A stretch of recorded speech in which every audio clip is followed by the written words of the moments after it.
যে জুবিনদাৰ ন্যায় আমি কেতিয়া পাম মৰিয়াই মাৰিলেও আমাক জুবিনদাৰ ন্যায় লাগিব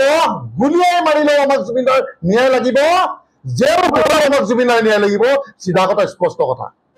মুখ্যমন্ত্ৰী ডাঙৰীয়াৰ ওপৰত আমাৰ আস্থা আছিলে ভৰসা আছিলে যে তেখেতে কৰিব পাৰিব কাৰণ আমি জানো আমি দেখিবলৈ পাইছো যে কোনো কৰিব নোৱাৰা কাম আমাৰ হিমন্ত বিশ্ব শৰ্মা ডাঙৰীয়াই কৰি দেখুৱাইছিলে যিদৰে তেখেতে ড্ৰাগছ মাফিয়াক গুলিয়াই মাৰিছিলে আমাৰ অসমৰ স্বাৰ্থত যিদৰে তেখেতে গৰু চোৰক গুলিয়াইছিলে যিদৰে তেখেতে কয়লা মাফিয়াক গুলিয়াইছিলে যিদৰে তেখেতে চুপাৰী মাফিয়াক গুলিয়াইছিলে অসমৰ জনগণে ভাবিছিলে যে আমাৰ হিয়ামঠু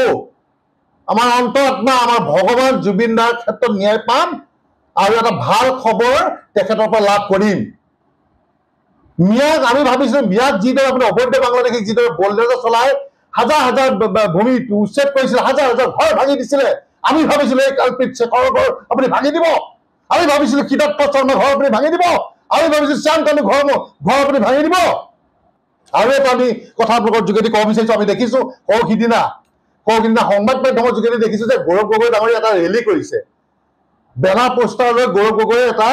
ৰেলী কৰিছে আৰু তাত কি কৰিছে মায়াবিনী গীতটো তাত ডাঙৰ ডাঙৰ স্পীকাৰ দি লগাই পেলাই ৰেলী কৰা আমি সংবাদ মাধ্যমত দেখিছো গতিকে আমি এটাই কথা ক'ব বিচাৰিছো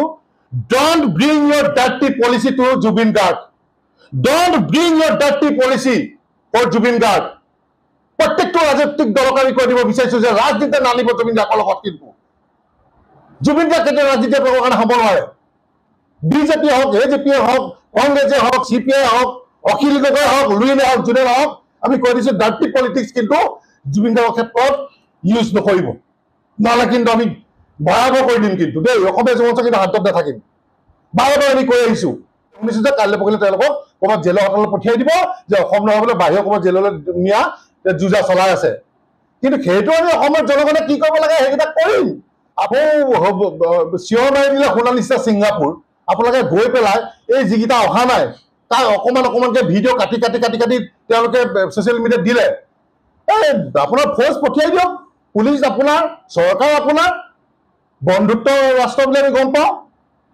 গতিকে তেওঁলোকৰ ভিজা পাছপৰ্ট কাটি দিয়ক কুকুৰৰ নিচিনাকৈ ইয়াত আহি উপস্থিত হ'ব লাগিব অসমত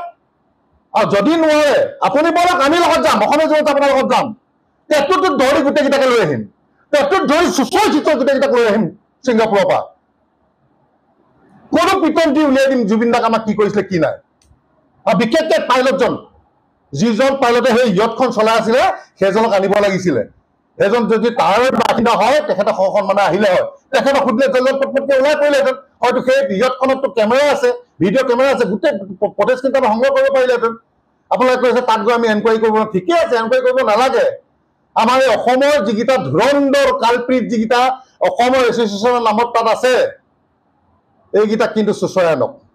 মুখ্যমন্ত্ৰী ডাঙৰীয়া আপোনাৰ সাহস আছে আপুনি পাৰিব আপোনাৰ আমাৰ ওপৰত আমাৰ আস্থা ভৰসা আছে অসমবাসী ৰাইজৰ গতিকে আপুনি পাৰিব আপুনি চুচৰাই আনক আপুনি বিচৰা বাতৰি পাব কেৱল নিউজ 18 এপত